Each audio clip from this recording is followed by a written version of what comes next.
Muchas más muertes. Proyectan que habrá 3.000 decesos por día a fin de mes. Es el doble de muertes por el COVID-19 que en estos días. La reapertura de la economía empeorará la crisis. Buenas tardes y sin embargo, cada vez hay más gente que desafía las órdenes de permanecer en casa. Muchos sin mascarilla y sin respetar el distanciamiento físico. Esta es nuestra principal noticia y además, este lunes. Lucha por la vida. Noticias Telemundo ingresa a una sala de cuidados intensivos en Nueva York y comprueba el dramático esfuerzo de médicos y enfermeros latinos en esta batalla contra el COVID-19. Algunos trabajan hasta 20 horas por día.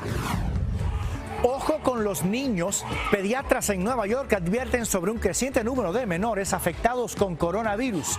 Un médico nos alerta ante algunos síntomas como el dolor abdominal.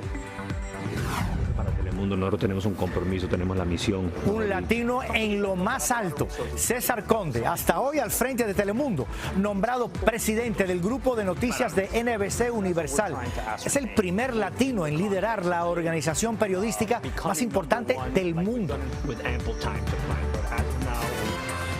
Noticias Telemundo con José Díaz Balart. Mientras el presidente Trump apoya a los estados para que reabran su economía, internamente dos agencias del gobierno proyectan que el impacto del coronavirus en las próximas semanas casi se duplicaría. Según reveló hoy el diario New York Times, los pronósticos oficiales estiman 3.000 muertes al día para principios de junio. Esto es casi el doble del actual nivel de 1.700. Entre tanto, los números de la pandemia hoy crecen. Los casos positivos de COVID-19 son más de 1.170.000 en el país y más de 68.000 personas han perdido la vida.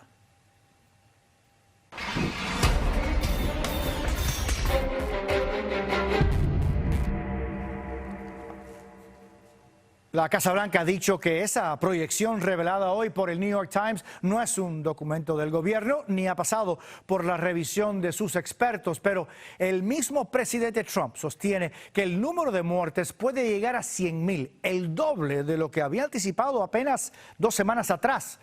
Cristina Londoño, ¿por qué han cambiado los pronósticos?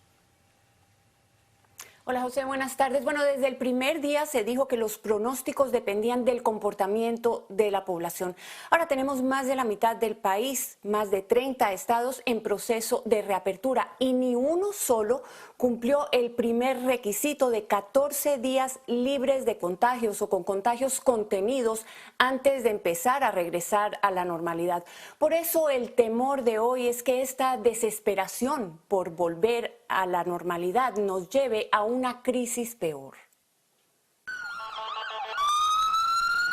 Un panorama de terror como el que vivió Nueva York, en que los hospitales no daban abasto, los enfermos fallecían en los pasillos y en las funerarias no cabían los cuerpos, es el que pinta el documento de dos agencias del gobierno que, según el New York Times, pronostica 3.000 muertos y 200.000 nuevos contagiados diarios para principios de junio. En este comunicado, la Casa Blanca rechazó que se trate de un documento suyo o que se haya presentado al Comité del Coronavirus y sometido a una investigación. Y aunque insistió en que los planes de reapertura se basan en datos científicos corroborados por expertos, anoche en esta entrevista Trump aumentó drásticamente los pronósticos que hizo hace solo 2 semanas. De un total de 60.000 fallecidos en la pandemia, ahora ya habla de 100.000. We're going to lose anywhere from 75, 80 to 100,000 people. That's a horrible thing. Sus críticos apuntan a las reaperturas descontroladas que ponen a la economía por encima de las vidas humanas. No, esos números no me sorprenden porque en realidad yo sé lo que está ocurriendo. El debate político ahora en el Capitolio. La Cámara Baja permanece cerrada bajo recomendación médica, pero hoy reabrió el Senado. Somos trabajadores esenciales, dijo el líder republicano Mitch McConnell, mientras su rival demócrata Charles Schumer lo acusó de poner en riesgo a sus colegas y al personal del edificio justo cuando Washington, D.C. atraviesa sus días pico de contagios.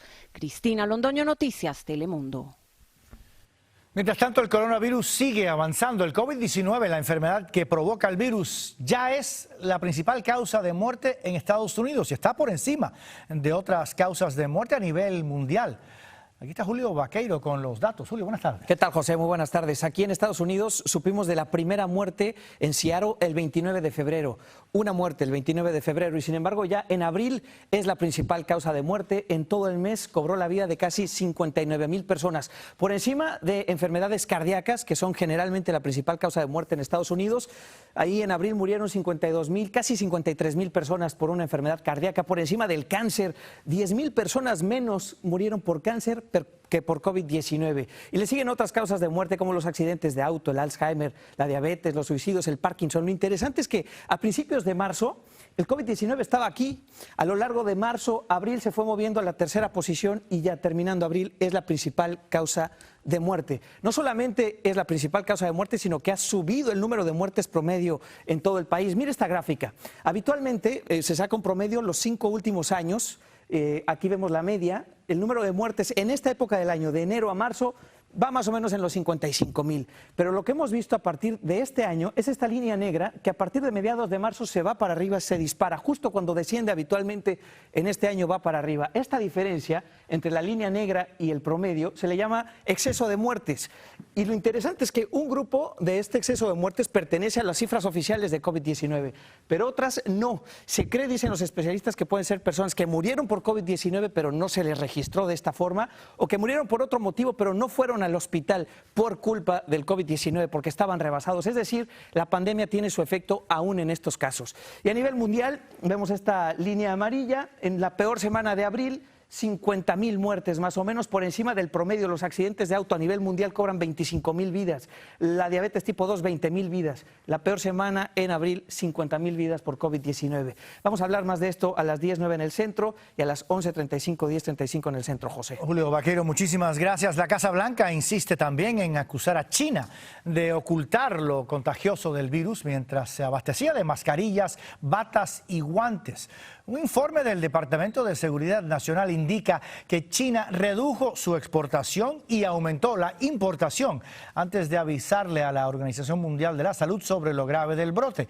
Ayer el secretario de Estado, Mike Pompeo, sostuvo que hay pruebas de que el virus se originó en un laboratorio de Wuhan y que China hizo todo lo posible para que el mundo no se enterara a tiempo. Y mientras, el personal médico deja hasta la última gota de esfuerzo para frenar al COVID-19.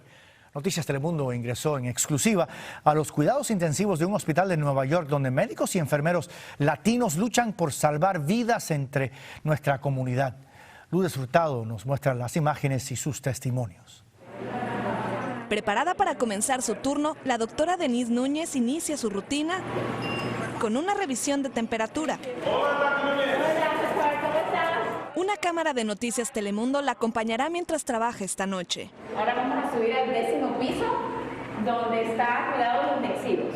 Debido a la pandemia, la unidad pediátrica del Centro Médico Montefiore en el Bronx, Nueva York, se transformó con unas 40 camas para pacientes adultos.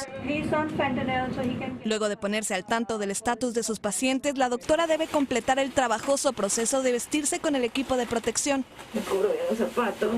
Y a partir de entonces soportar la presión que ejercen mascarillas y gorros. Son muchas horas, me duele la cabeza mucho en el día. Aquí, alrededor de 150 adultos han recibido tratamiento para el COVID-19. Y para minimizar riesgos se han tenido que poner creativos. Abby ha preparado todas estas líneas que vienen desde adentro del paciente hacia afuera para minimizar la exposición de ella dentro de la habitación. De esta manera pueden ajustar medicamentos y monitorear a sus pacientes manteniendo su distancia. Para nosotros poder manejar ventilador, que es lo que hace que el paciente respire y mantenerlos vivos. Y si es necesario realizar un procedimiento, deben ponerse aún más equipo protectivo antes de entrar al cuarto. A veces utilizamos un board y a veces papel para podernos comunicar de adentro para afuera, o tenemos también audífonos.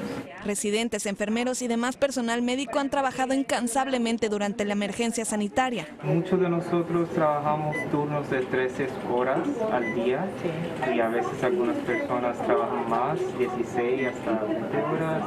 Pero a pesar del desgaste, están orgullosos de servir a su comunidad. Porque estoy trabajando con pacientes que son del mismo país de mí y hispano. Porque para quienes siguen luchando en primera línea, Somos latinas, trabajando duro para ustedes. no habrá descanso hasta que la pandemia dé tregua. Lourdes Hurtado, Noticias Telemundo. Y el problema es que muchos no están haciendo su parte. Hay playas y parques repletos. Más gente está desafiando la cuarentena y en los lugares donde ya se puede salir no están siguiendo las restricciones para evitar contagios. María Paula Ochoa tiene las imágenes. Los usuarios de este gimnasio en California corrieron a ejercitarse después de que abrió sus puertas, desafiando la orden del gobernador de permanecer en casa. Todos tienen la libertad de saliendo y haciendo lo que ellos quieran. El hastío por el confinamiento se siente de costa a costa en el país. En Nueva York, donde ha habido el mayor número de casos, los parques se llenan de visitantes. Es algo como que si lo liberaran a uno de prisión. En Texas, donde hace solo unos días levantaron la cuarentena, las personas ya olvidaron el distanciamiento social. En playas cerradas como la de Santa Cruz en California, los bañistas ignoraron todas las restricciones. Sí creo que haya ese contagio, pero no para tanto. Aunque aquí el gobernador ha sido tajante, 4 condados autorizaron la reapertura de algunos negocios. Para que puedan tener un modo de fondos para recibir para la familia, para poder poner comida en la mesa.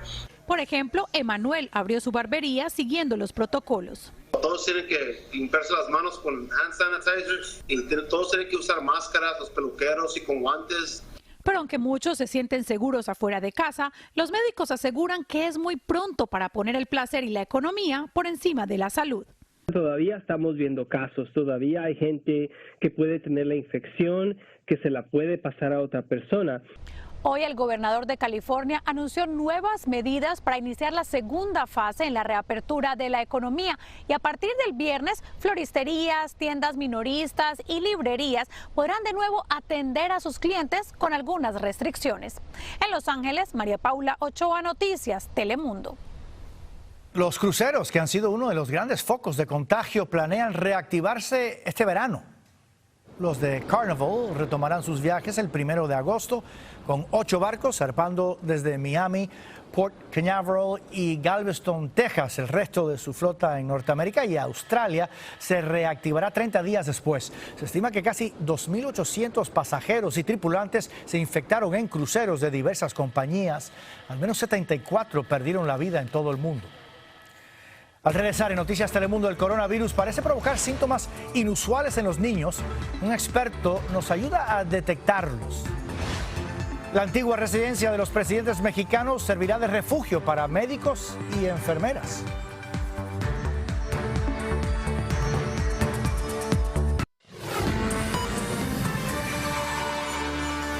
Pediatras en Nueva York están advirtiendo sobre un aumento de casos de COVID-19 entre los niños. Algunos de estos menores incluso han desarrollado problemas cardíacos y baja presión sanguínea. La novedad alarma a los padres y para ayudarnos a entender nos acompaña ahora el doctor Felipe Lovelo. Doctor, gracias por estar con nosotros. ¿Cuáles son los síntomas de los que los padres deberíamos estar pendientes? Sí, buenas tardes, José. Sí, estamos un poco preocupados y el Departamento de Salud de Nueva York, la Organización Mundial de la Salud, el CDC, están buscando estos casos para realmente entender si se trata de una enfermedad que se llama Kawasaki. Es una inflamación de los vasos sanguíneos y a veces se puede manifestar como un rash en la piel, a veces se ponen los labios rojos, incluso la lengua, se conoce como lengua de fresa porque a veces se pone muy roja y en algunos casos muy raros también inflamación del corazón y las arterias. Por eso se está mencionando para que los pediatras estén muy pendientes de esta enfermedad e identificar casos. Doctor, ¿qué tan frecuentes son estos casos en los niños? Es bastante infrecuente. En Estados Unidos usualmente se dan entre 2.000 y 4.000 casos al año, es decir, un caso por cada 100.000 personas. Y en este momento también se está viendo de manera infrecuente, pero hemos tenido reportes en Inglaterra, en Italia, en España y ahora en Nueva York. Y por eso estamos un poco preocupados de que pueda estar asociado con el COVID. Claramente no tenemos certeza de que sea eso, pero estas informaciones son importantes para que los padres sepan estos síntomas de fiebre, de rash, de inflamación en los labios, en algunos casos también dolor abdominal y también para que los pediatras estén mirando la posibilidad de que sea esta enfermedad. Y doctor, ¿hay tratamiento para esto? Sí, eso usualmente, a pesar de que suena terrible esta enfermedad, y lo es, realmente tiene una tasa de complicaciones muy baja. Y el tratamiento consiste en disminuir la actividad del sistema inmune, porque es una respuesta autoinmune a una infección viral, en este caso posiblemente el COVID. Entonces, con estas drogas se ha desarrollado un muy buen tratamiento y muy frecuentemente los niños se recuperan totalmente. Doctor Lovero, muchísimas gracias por estar con nosotros esta tarde. Muchas gracias, José. En la capital mexicana, el personal médico puede comer y protegerse gracias a la labor de ciudadanos comunes que se están organizando para llevarles un poco de alivio, especialmente a aquellos que no se despegan de los enfermos más graves. Isa Osorio nos cuenta. Con mensajes y una cena caliente en los recipientes, este grupo de cocineros da ánimos a médicos y enfermeras. Los paquetes llegan hasta este hospital saturado de pacientes con COVID-19. Personal que por estar en toda la zona expuesta, luego no salen a desayunar, comer. La verdad, se agradece de corazón. Pero también existen otras iniciativas ciudadanas para donar equipo de seguridad al personal médico y que pueda enfrentar esta emergencia. Quiero saludar a papá. Mariana conoce de las carencias que hay en los hospitales públicos porque su esposo es doctor. No solamente la falta del recurso está afectando al paciente, ahora también pone en riesgo al médico, a la enfermera, al camillero. Por eso, con donativos, la asociación que dirige compra y arma kits con insumos para proteger a personal médico. La respuesta ha sido alentadora. Estamos agradecidos y agradecemos por parte de pediatría porque nos hace falta y mucho. Y no puedo hablar. Hasta ahora han donado 3,000 equipos, la meta son 12,000. Y a partir de hoy, Los Pinos se convertirá en un refugio para 58 médicos y enfermeras. El gobierno mexicano les ofrecerá ahí un espacio para comer y dormir. Y también eso nos sirve para estar dando seguimiento, cómo se sienten, cómo están evolucionando, sobre todo en estos momentos que es las etapas más críticas. Muchas gracias a todos. Iniciativas para agradecer a quienes salvan vidas. En México, Isa Osorio, Noticias Telemundo. Primero fueron despensas y ahora una hija del Chapo Guzmán repartió regalos a los niños de una colonia humilde en Guadalajara. Claro, todo resaltando la imagen del ex líder narco y a pesar de la orden de estar en casa. Alejandrina Guzmán lideró la entrega de pelotas, muñecos y bolsas de dulces, asegurando que solo buscaban llevar una sonrisa a los pequeños con motivo del Día del Niño que se celebró en México la semana pasada. Otro ex narco, el fallecido Señor de los Cielos, vuelve a hacer noticia hoy por la venta de su mansión en la capital mexicana. Casi 50 millones de pesos, poco más de 2 millones de dólares, se pagaron por la residencia en una subasta de varias propiedades confiscadas que realizó en Los Pinos el Instituto para devolver al pueblo lo robado. Para seguir informado sobre las últimas noticias del coronavirus, suscríbanse al boletín de Noticias Telemundo. Es sencillo, envíe un mensaje de texto con la palabra noticias al 44144 para suscribirse y así se mantiene al día con toda la información. Al regresar en Noticias Telemundo, un paso más hacia la normalidad en Italia y España, los países europeos más golpeados por la pandemia.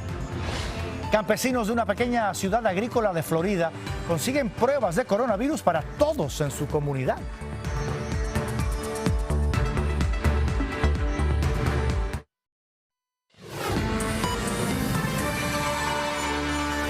En Europa, poco a poco se sale del calvario que ha sido el coronavirus. 4,5 millones de italianos volvieron hoy al trabajo en la segunda fase de la reapertura y tras 2 meses de confinamiento. Otra vez hay niños en los parques y personas haciendo ejercicio al aire libre.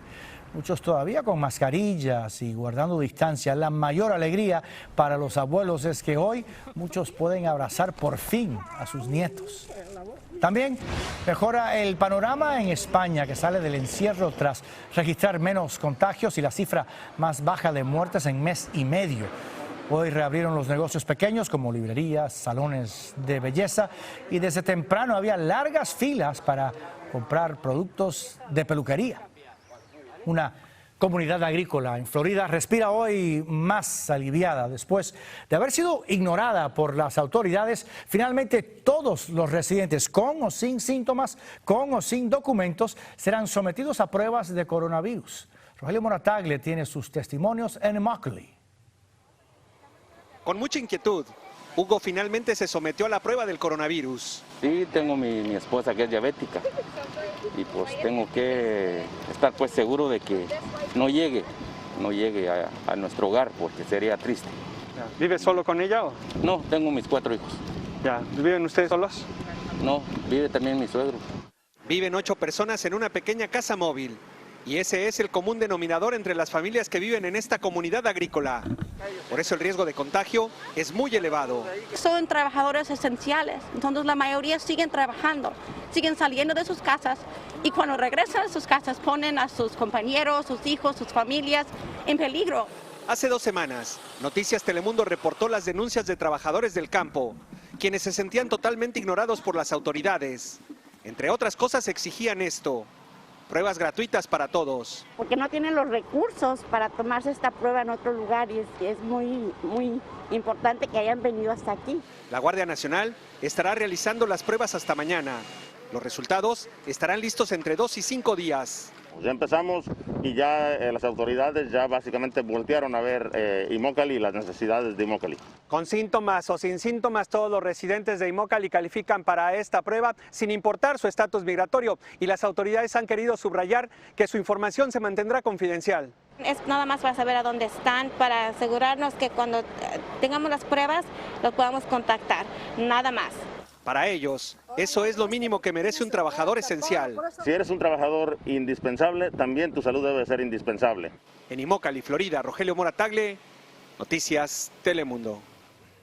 Y antes de despedirnos, queremos compartir con ustedes el orgullo que sentimos de que nuestro presidente ejecutivo, César Conde, se haya convertido en el primer latino en ser nombrado presidente de Noticias de NBC Universal, la organización periodística más importante del mundo. Telemundo, nosotros tenemos un compromiso, tenemos la misión, mejor dicho, de... Hemos crecido enormemente bajo su liderazgo con la creación de Noticias Telemundo Planeta Tierra, Noticias Telemundo Investiga, grandes exclusivas como el presidente Trump, Joe Biden, Nancy Pelosi, los debates. Además, lanzamos el noticiero en inglés Pulso News y nuestro set fue premiado como el mejor del 2019 en todas las categorías. César, enhorabuena. Buenas noches.